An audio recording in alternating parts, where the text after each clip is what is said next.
So hello everyone, welcome back to my channel test of Bengal চ্যানেলে আপনাদের অনেক অনেক স্বাগত।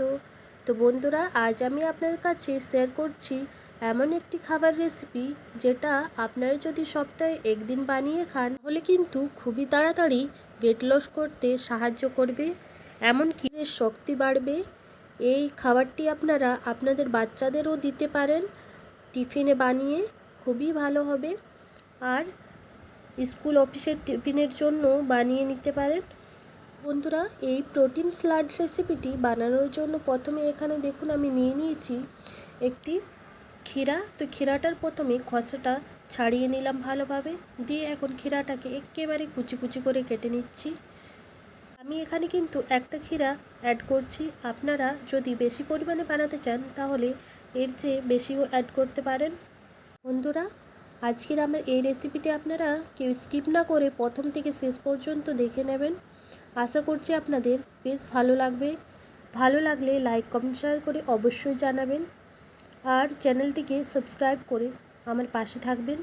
আপনাদের একটি লাইক কমেন্ট শেয়ার আমাকে পরবর্তী ভিডিও বানাতে অনেক অনেক উৎসাহিত করে থাকে।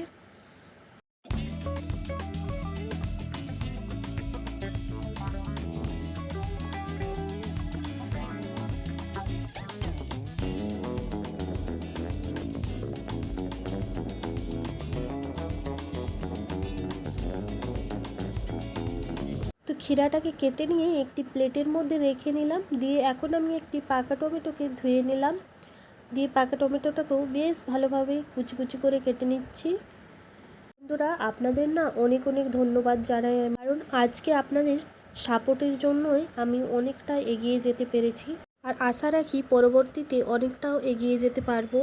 তো এভাবেই আমার পাশে থাকবেন প্লিজ।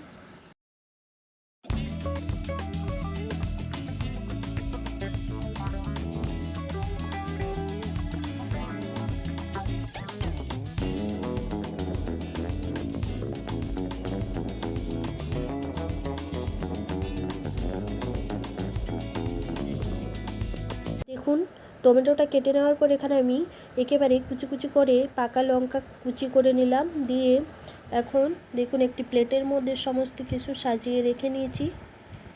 আর নিয়েছি হচ্ছে গিয়ে একটি পাতিলেবু।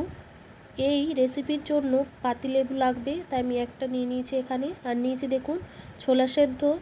তো ছোলাটাকে আমি আগের দিন রাত্রেবেলা করে ভিজিয়ে দিয়ে ভালোভাবে দেখুন সেদ্ধ করে নিয়েছি। এরপর কিন্তু আমি একটি গোল বাউলের মধ্যে দেখুন ছোলা সেদ্ধটা দিয়ে দিলাম। এরপর দিয়ে দিলাম টমেটো কুচি, আর দিয়ে দিলাম শসা কুচি আর লঙ্কা কুচি। কিন্তু আমি পেঁয়াজ কুচি আর ধনেপাতা কুচিটা অ্যাড করিনি, আপনারা চাইলে দিয়ে দিতে পারেন। দেখুন, এরপর আমি কিন্তু ভাজা মশলা দিয়ে দিচ্ছি চাট মশলা। এইভাবে সমস্ত কিছু দিয়ে একসঙ্গে ভালোভাবে মিক্স করে নিতে হবে। রেসিপিটি বন্ধুরা এতটাই কম সময়ের মধ্যে তৈরি করে নিতে পারেন, দেখুন সামান্য কিছু ঘরে থাকা উপকরণ দিয়ে। এগুলোকে এরপর স্পুনের সাহায্যে ভালোভাবে মিক্স করে নিলেই ব্যাস রেডি হয়ে গেল। এরপর আমি কিন্তু দিয়ে দিয়েছিলাম লবণ, আর লবণ একসঙ্গে দিয়ে মিক্স করে নিয়েছিলাম।